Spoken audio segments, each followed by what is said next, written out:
Hello friends, welcome to my channel passion education. आप सभी का स्वागत है हमारे वीकली करंट अफेयर सेशन में, जहां हम डिस्कस करते हैं पूरे हफ्ते की न्यूज़ को। हम सभी जानते हैं हमारी कॉम्पिटिटिव एग्ज़ाम की जर्नी में करंट अफेयर का कितना बड़ा महत्व रहता है, तो इसे उतना ही ध्यान देना, उतनी ही शिद्दत से पढ़ाई करना तो पूरा बनता है।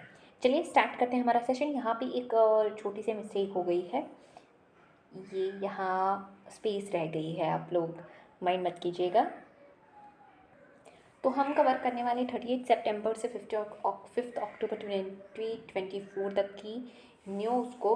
हालांकि काफ़ी लेट हो चुका है, बट क्योंकि हमारे चैनल से जुड़े हुए जितने भी कैंडिडेट्स हैं, जितने भी एस्पिरेंट्स हैं, वो ऑफकोर्स इन चीज़ों का वेट कर रहे होंगे, तो उनके लिए मैं ये इस वीडियो को अपलोड कर रही हूँ। इस वीडियो को देखते हुए अपने करंट अफेयर को रिवाइज कीजिएगा।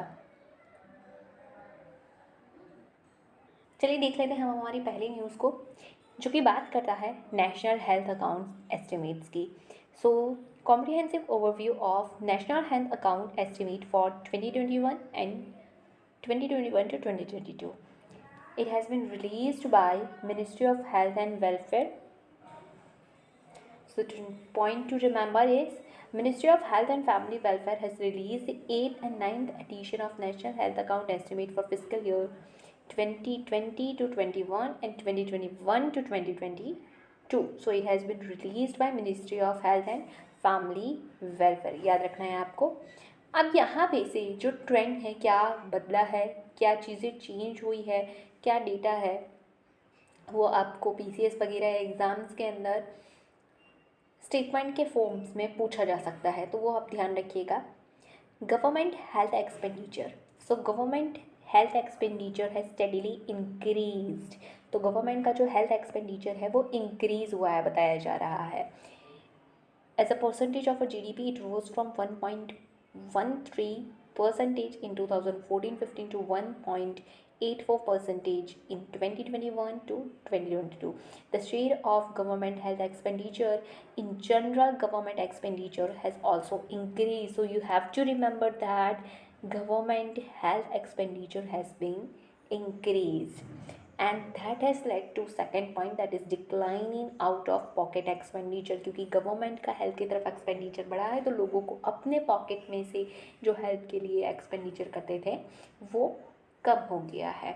The share of out of pocket expenditure in the total health expenditure drop significantly from 62.6% in 2014-15 to 39.4% in 2021 to 2022. This reduction highlights the success of government measures aimed at expanding healthcare access and reducing financial burden on household. तो आप देख सकते हैं कि क्योंकि out of pocket expenditure लोगों का कम हो गया है हेल्थ की तरफ, और ये किस वजह से हो पाया है, गवर्नमेंट का हेल्थ की तरफ एक्सपेंडिचर बढ़ गया है, जिसकी वजह से लोगों के ऊपर जो बर्डन था अपनी हेल्थ केयर को लेकर के, हेल्थ केयर की फैसिलिटी एक्सेस करने के लेकर के, फिनेंशियल बर्डन जो था वो कम होता हुआ नज़र आ रहा है। The third point states that increased government share in total health expenditure, the government's contribution to the increased government contribution to total health expenditure increased from 29% in 2014-15 to 48% in 2021 to 22. This rise points to greater reliance on public health service and a reduced financial burden on citizens. The growth in government health expenditure aligns with the government efforts to improve healthcare infrastructure and enhance financial protection. तो यहाँ पे ये third point state कर रहा है कि जो total health expenditure होता है एक ईयर के अंदर, जो टोटल हेल्थ एक्सपेंडिचर किया जाता है वो प्राइवेट पीपल्स के द्वारा किया जा रहा हो और गवर्नमेंट के द्वारा किया जा रहा हो, दोनों ही मिलकर के 100% होते हैं। उसमें देखा जाए तो गवर्नमेंट का जो शेयर था वो इंक्रीज़ होता हुआ नज़र आ रहा है, अब 48% तक हो चुका है। यानी आने वाले दिनों में अगर एग्ज़ाम में ये पूछा जाता है कि half of the total health expenditure is met by government, so it will be a correct statement. Fourth, Growth in social security expenditure on health. Social security expenditure, which include government funded health insurance and medical reimbursement, increased from 5.7% of total health expenditure in 2014-15 to 8.7% in 2021-22. The increase in social security expenditure is key to reducing out of pocket expense and ensuring that healthcare access does not lead to financial hardship और poverty.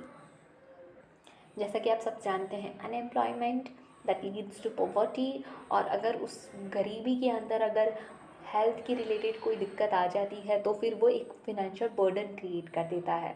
But government की social security expenditure on health जो है वो बढ़ा है, जिसके वजह से आउट ऑफ पॉकेट एक्सपेंस कम हुआ है, एंड ये चीज़ की वजह से लोगों को वापस गरीबी में धकेल नहीं दिए जाते हैं.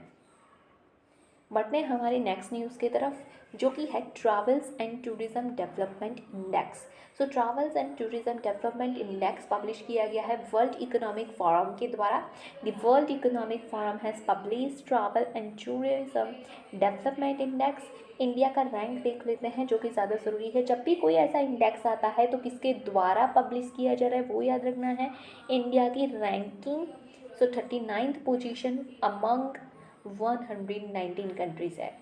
India has shown significant improvement in following areas. किन किन एरियाज में इंडिया ने इम्प्रूवमेंट दिखाया है?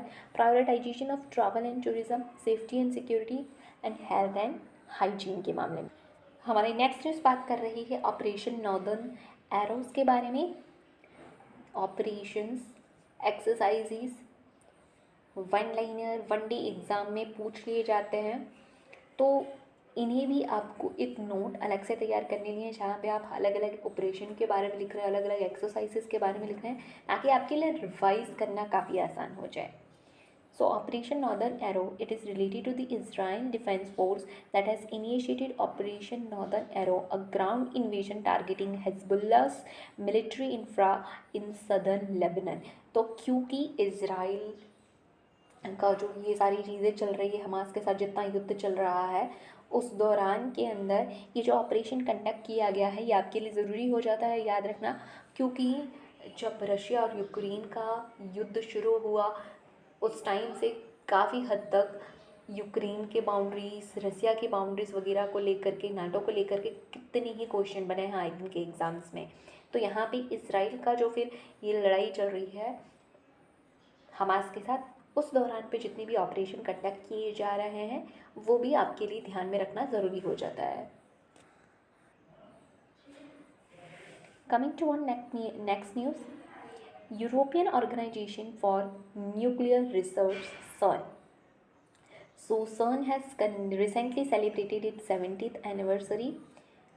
The European Organization for Nuclear Research was established in 1954. It is one of the world's largest and most respected center for scientific research in particle physics. ये आपको ध्यान में रखना है कि ये जो संस्था है वो किस काम से रिलेटेड है. So for scientific research in particle physics, it is located near Geneva, Switzerland, the border between Switzerland and France. What it aims to explore dark matter, dark energy and physics beyond the standard model, with upgrades to LHC and plans for future circular collider.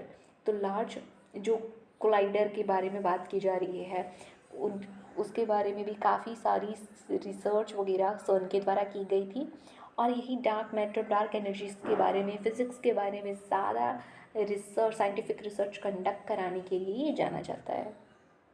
Next हम बात कर रहे हैं international day of non violence की. International day of non violence 2024 was observed on 2 October. तो ध्यान में रखना है आपको, 2 अक्टूबर को मनाया जाता है. कब से शुरू किया गया है इसे? So it was proclaimed by UN in 2007 to honour the birth anniversary of Mahatma Gandhi. International Day of Non-Violence celebrates Gandhi's philosophy of peace and non-violence. It's reminder of ensuring power of non-violence in shaping societies worldwide.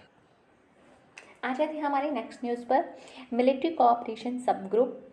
So this is the 17th Indian German Military Cooperation Subgroup meeting that was held from 1st of October 2024, it was held in Berlin, Germany, where a kind of exercise is getting conducted. Place, you need to remember the place. So military cooperation subgroup, this cooperation subgroup has been conducted its meeting at Berlin, Germany. The military cooperation subgroup is a bilateral or multilateral platform for enhancing defense and security cooperation among participating nations. Next हम बात कर रहे हैं national mission on edible oils, oil seed. It will be implemented for 7 years from 2024-25 to 2030-31. Mission का aim क्या है? It will promote awareness of recommended dietary guidelines for edible oil through an information, education and communication campaign. So that is IEC, information, education and communication campaign. It aimed at boosting domestic oil seed production. So क्या aim है इसका? Domestic oil seed के production को बढ़ाना and self reliance को achieve करना. The mission focuses on enhancing production of की oil seed crops included rapeseed, mustard, groundnut, soybean, sunflower and sesame. हम इस मिशन के एम्स को पढ़ रहे हैं, इसके टारगेट्स को पढ़ रहे हैं. हमको ध्यान रखना है क्योंकि ये सेंटेंस के फॉर्मेट में पूछे जा सकते हैं कि which of following given are objectives of this mission. And उस दौरान थोड़ा सा आगे पीछे करके डेटास दिए जा सकते हैं. तो आपको जब भी कोई मिशन हाल ही में आया हो, आपके एग्ज़ाम हो 1-2 महीने के अंदर, तो उसे अच्छे से रिवाइज करना है. It also aim to improve extraction from secondary source such as cotton seed, rice bran and tree-borne oils. Increase primary oilseed production from 39 million tons to 69.7 million ton by 2030. ये इनका टारगेट रखा गया है. 39 million से 69 पर लेकर के आना. Target total domestic edible oil production of 25.45 million tons, meaning 72% of projected domestic demand by 2030 to 31. यानी हमारी डोमेस्टिक जो डिमांड है एडिबल ऑयल्स की वो 72% तक डोमेस्टिक प्रोडक्शन से पूरी की जा सके, वो टारगेट लिया गया है. The mission aims to expand oil seed cultivation by an additional 40 lakh hectares. तो इतनी ज़्यादा लैंड ऑयल सीड की कल्टिवेशन में लेकर के आने का टारगेट रखा गया है. सो हाल ही में tri party agreement for cross border electricity trade sign किया गया है. किन कंट्रीज़ के बीच में ये साइन हुआ है? So it has been signed. Nepal, India, Bangladesh signed a tri-party agreement for cross-border electricity trade.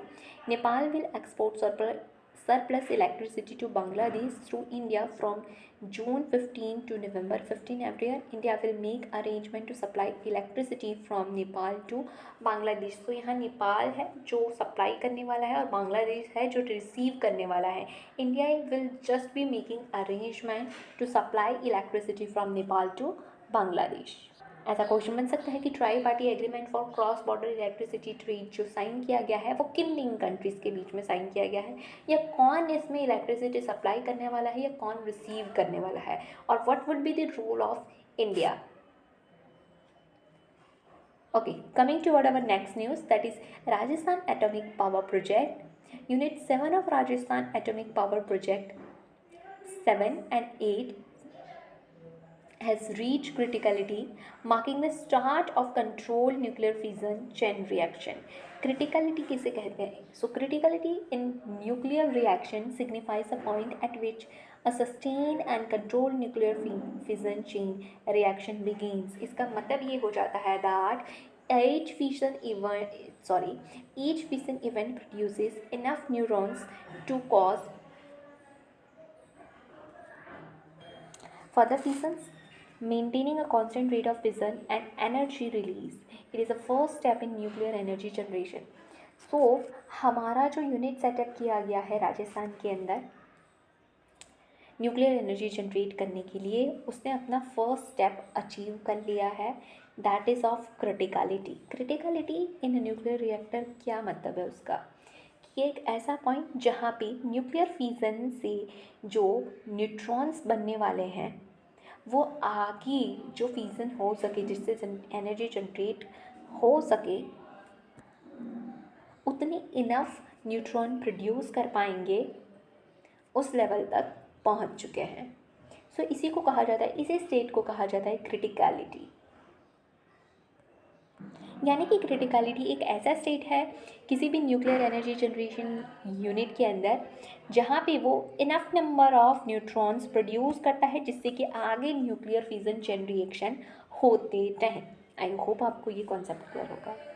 अब हम हमारे यूनिट के बारे में देख लेते हैं। It is 700 megawatt pressurised heavy water reactor. It is a key part of India's indigenous nuclear reactor development programme.